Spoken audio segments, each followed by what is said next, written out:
The room went silent again, but my chest thudded so hard I thought my ribs might break. I sat frozen, staring at the corner where the voice had slithered out of the air.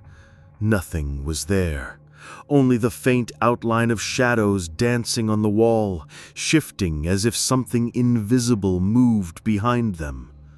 Emily burst through the doorway, eyes wide. What was that scream? I swallowed, my throat dry as sand. Emily, my voice cracked. Did you hear it? Hear what? She whispered. I pointed at the corner.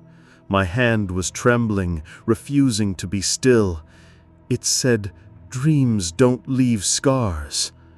Emily paled. She didn't laugh. She didn't argue. She didn't try to brush it off. That told me everything. She believed me.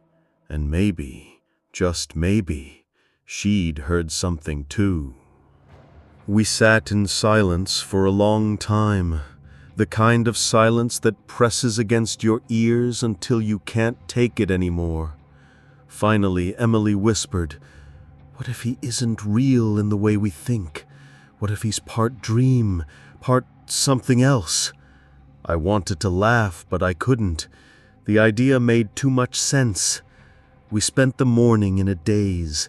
Every shadow in the house looked wrong. Every creak in the floorboards sounded like footsteps. The coffee sat untouched, the smell bitter in the air, reminding me of how normal things should have been. Normal was gone now. By afternoon, Jake and Jason returned. We showed them the footage. Jason swore under his breath and muttered, "That's no camera glitch. That's something else entirely." Jake wasn't convinced. "It's a trick, lighting, editing. Come on, you guys are wound too tight." "Then explain this," I snapped, pulling up my pant leg. Nothing. Smooth skin. No cut. I nearly collapsed, embarrassed. "It was there, I swear to you, it was there." Emily held out her arm. For a heartbeat, I thought it too had healed. But no, the word Slender still sprawled across her skin, angry and raw. Jason's face drained of color. Jake finally shut his mouth. That night we set up more cameras. Every corner, every hallway. We even placed one outside the house, facing the woods that loomed like an army of black soldiers in the distance. Jason wired them to my laptop, a dozen little eyes waiting to catch whatever haunted us. By midnight, exhaustion finally dragged us to our rooms. I lay in bed, wide-eyed, staring at the blinking red light of the camera. I thought maybe, just maybe, the presence of technology would keep him away. Machines, reality, proof. But sleep pulled me under anyway. The dream began the same. Darkness, silence, dread. But this time, I wasn't in my room. I was outside. The woods stretched endlessly in all directions, the trees tall and skeletal, their branches clawing at the sky. Fog slithered between them, thick enough to swallow sound. And there he was, Slender, standing between the trees, still as stone, his tentacles writhing in slow motion behind him. He didn't move, but I felt him watching me. Something crinkled in my hand. I looked down. A piece of paper. A page.